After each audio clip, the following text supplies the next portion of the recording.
Good morning. Happy Monday. This is Ryan. Time for coffee and resales. I grabbed some stuff at Goodwills and thrift stores and yard sales and garage sales and side of the road and your backyard and resell them online. And I try to make a couple bucks, pay for a couple things. And that's what we did this weekend. We made a couple bucks. Had some good sales. Don't know that I got any. I don't think I found anything huge at the thrift store Friday and didn't hit any yard sales or anything. It's not quite yard sale season, though it's starting to warm up, and I suspect over the next few weeks stuff will start popping up and I'll be able to start coming away with some good stuff on the weekends from yard sales. So, which means I need to clear some room. I need to work on that this week. I need to get some more of this stuff out that I'm not doing anything with. So, I pulled this up and then didn't do anything with it. Okay. Low to high. Two really good sales, like over $50. That's good for me. And a handful of good, like $20 range stuff. And we'll see how it goes. First up, been sitting a while on this one.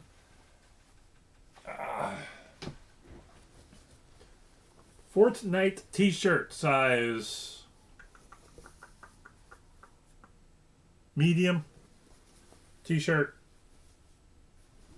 This went for $8. Yeah, $8. Sitting on a little too long. This is why I'm getting out of a lot of clothing. Graphic tees don't do as well, I think, as I wish they would. And so, in pop culture stuff, sometimes some band shirts do. But I'm really more or less from here on in focusing on, if I can't make $20 on a piece of clothing, I'm almost not considering it worthwhile.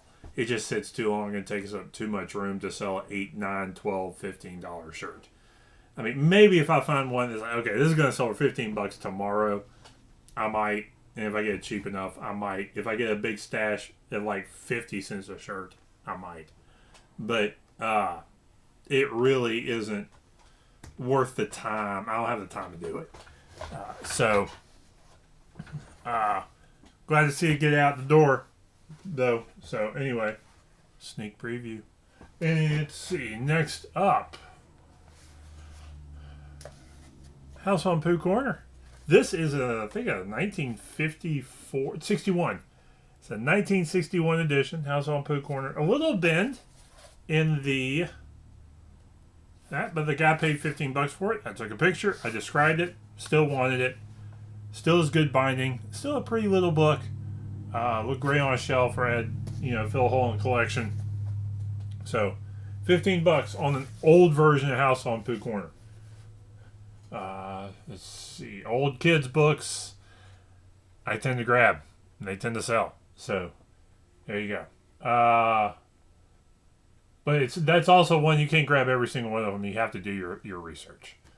But I'll still grab anything pre-World War II for $1 or less without really thinking much about it. Because I'm almost always able to sell those. I'd say within 6 months, at least a year. But you can usually move things pretty quickly. I've actually got a couple things I need to lot them up to see if I can move them. Anyway, next up, sneak preview is $20. The Ultimate Werewolf hardcover with Dust Jacket Byron. This is, I think one of the big takes here. One is werewolves. They're kind of been in since Twilight. But Harlan Ellison has a story in here, and I think his stuff tends to do okay. So, but it's real good condition. It's a popular topic. Short stories. Good, clean book. $20. So, look up the werewolf stuff, particularly if it's older. There's 90% of it, the pop stuff isn't out there. But what you really want is to trip up into some Loot Crate stuff, or the, the subscription box books. That's where the money is in that type of stuff. There's people who get the subscription box stuff just to flip the books, and the stuff in them, because like a few months down the road, that stuff's real limited run and they make money. But that genre, the best stuff is the subscription box stuff, and a handful of other things. But learn. I'll go through and usually look up if I see a batch of werewolf or vampire stuff. I'll look them up, and occasionally you trip over something. But what's really nice is when you find some of the box stuff. So anyway, 1, 2. Told you I was going to. I thought I was going to get a little more for this, but this wound up being a book club edition and not a true first edition, still a first edition early printing. This Mastering the Art of French Cooking by Julia Child. This is a 1961 book club edition, $30. I might have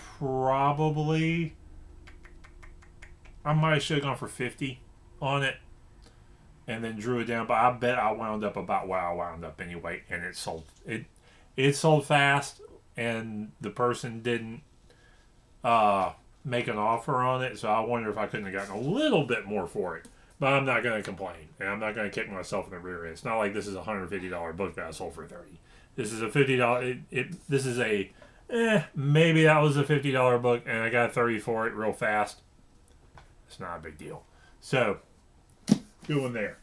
And this. It's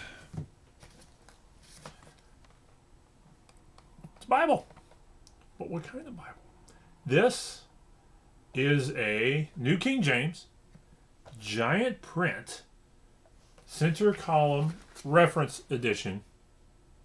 See, center column with references, like if a verse has a word or refers to somewhere, usually in New Testament, Jesus says something that's a copy of something that goes in from the Old Testament, it'll give you that reference in the middle section. Really handy. Center column reference edition. 84 New King James. I'm not sure if that's that big of a difference on the King James as it is on the NIV and sometimes the NASB as to what date the version is. It does make a difference on some of them. People like the older version. The older version NIVs tend to sell better. Anyway, clean Bible, decent cover, giant print, center column, red letter. Those do, when it would say red letter, it's the words of Jesus Christ are written in red. And people, it's actually a fairly common question I get asked when I sell Bibles.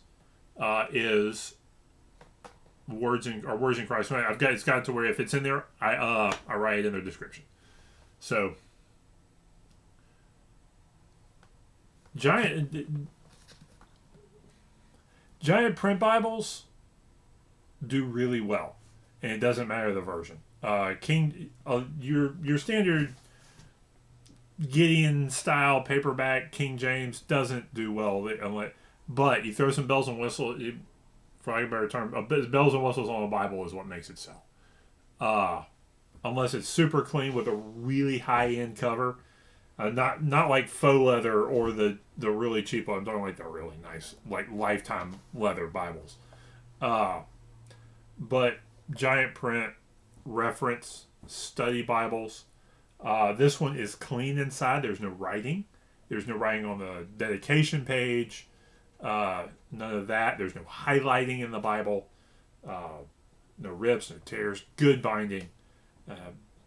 References and glossaries and Strong's numbers and that sort of stuff. And there are certain versions of certain Bibles. Like, I sold a Schofield King James Bible a few months ago that was for like $30-$40. It was from the 40s. Really good shape. It was like surprisingly good condition. But it was a Schofield Bible. It's a guy, you think rapture and premillennial dispensationalism, if those words made sense to you, that came from Schofield. If they didn't make sense to you, bless you. God bless you. I'm the kid who paid attention in Sunday school, so that's why I understand all this stuff. We have real viewers. Hey guys out there. Finally, 2 really good sales, and we're going from a Bible to something not the Bible.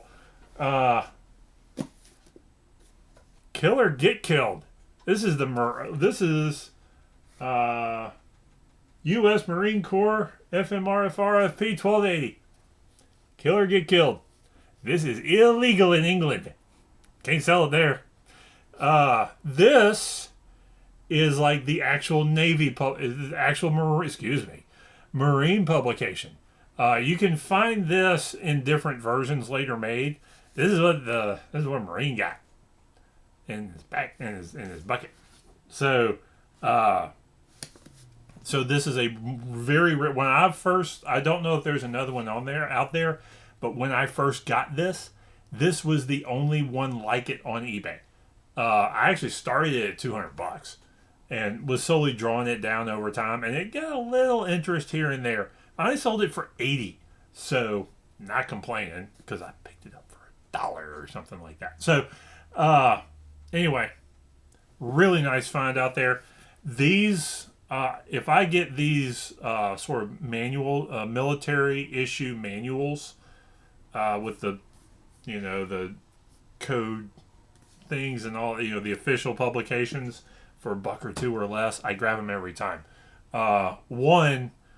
So I've sold several on eBay. 2, there's guys like collecting them or getting them back or something along those lines. So I've had pretty good success also selling them at flea markets for like $3 or $4. So love to come across like a box full of them for $1 a piece or something like that. So anyway,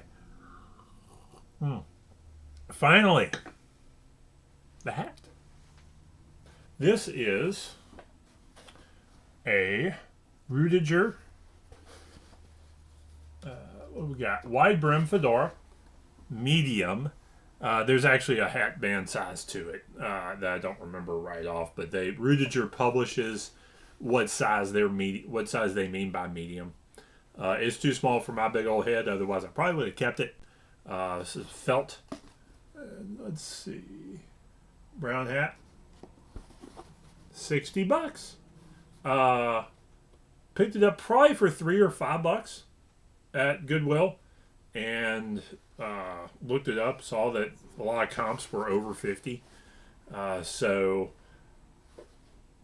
they were out there. I think I started at 80 and drew it down. I've had this 2 months, 3 months, slowly drawing it down over time. So big hope is I've got the right size box for it. That's going to be that might be a little tricky. Is making sure I got a good size box for it, because it's a little more awkward than you think, particularly if you don't have the right box. So, but I think I'll be fine. I think that box right there might work. So, any dang way, that's what we got. Like I said, no finds today. I need to get some Facebook listings going out there as well, and get some of that going. See if I can't sell something to somebody locally.